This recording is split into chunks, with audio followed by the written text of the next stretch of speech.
Dalam sebuah hadis, Nabi menyebutkan, bila terdengar suara dahsyat terjadi pada bulan Ramadan, maka akan terjadi satu huru-hara pada bulan Syawal.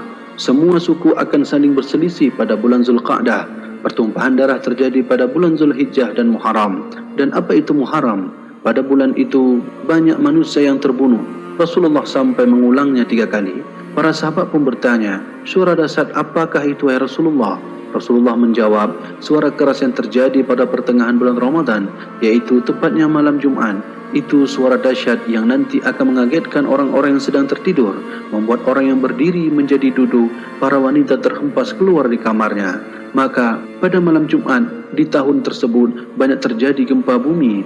Jika kalian telah melaksanakan solat subuh di hari Jumatnya, maka masuklah ke dalam rumah, kunci pintu rumah, tutup lubang-lubangnya, lindungi diri kalian dengan selimut, tutuplah telinga kalian. Jika kalian merasakan suara dahsyat, maka agungkanlah Allah dengan bersujud dan berdoa, Subhanal Quddus, Subhanal Quddus, Subhanal Quddus. Orang yang melakukan hal tersebut itu akan selamat, dan yang tidak melakukannya akan tercela. Hadis ini riwayat daripada Nu'aim bin Hammad dalam kitabnya Al-Fitan. Pertanyaannya adalah, benarkah hadis yang disebutkan di atas akan terjadi sebuah dentuman besar pada pertengahan bulan Ramadan? Simak penjelasannya sebagai berikut.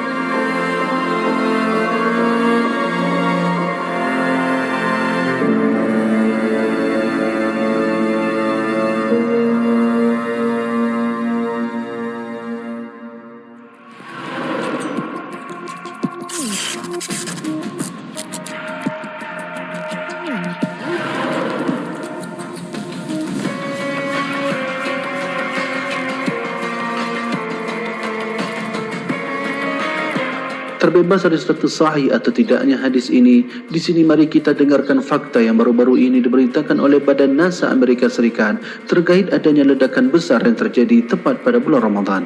Berdasarkan data yang diperoleh dari Center of Near Earth Object Studies, yaitu NASA, faktanya tak lama lagi akan adanya asteroid yang akan mendekati bumi.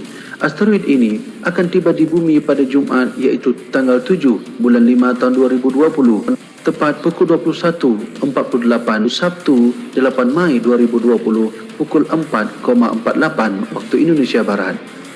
Asteroid ini akan ada pada jarak 4,33 jarak bulan atau 1,66 juta kilometer.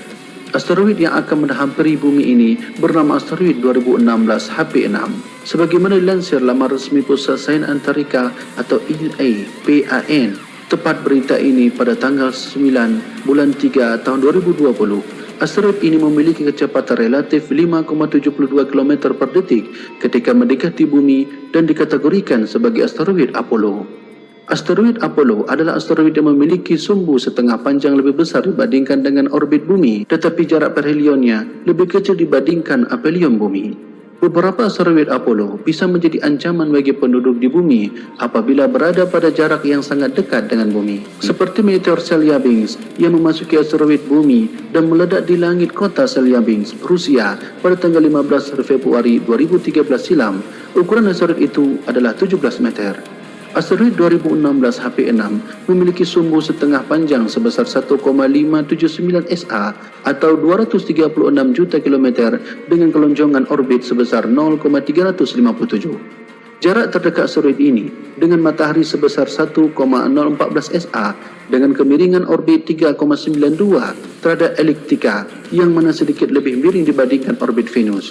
Periode orbit asteroid ini selama 725 hari atau 1,98 tahun yang mana sedikit lebih lama dibandingkan periode orbit Mars, yakni 687 hari atau 1,88 tahun.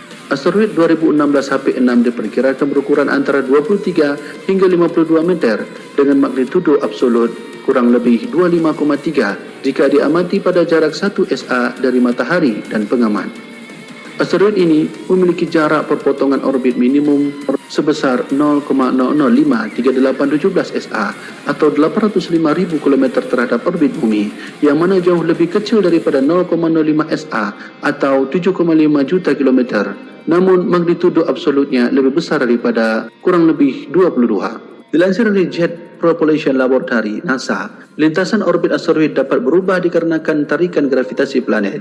Saintis percaya asteroid sesatan maupun pepecahan dari tabrakan asteroid lebih awal telah menabrak bumi di masa silam, yang mana berperan penting dalam evolusi planet bumi. Sedangkan menurut Planetary Defense Coordination Office (NASA), jatuhnya asteroid adalah proses alami yang terjadi terus-menerus.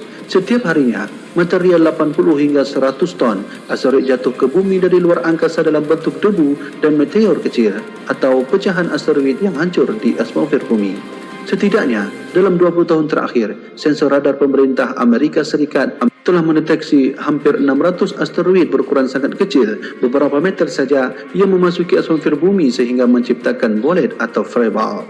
Para ahli memperkirakan bahawa benda jatuh alami yang besarnya sama dengan pecahan meteorit di Chelyabinsk terjadi sekali atau dua kali dalam 100 tahun. Benda jatuh alami yang lebih besar diperkirakan sangat jarang terjadi dalam skala ratusan hingga ribuan tahun. Namun mengingat ketidaklengkapan katalog objek dekat bumi saat ini, benda jatuh alami seperti meteorit Chelyabinsk dapat terjadi kapan saja.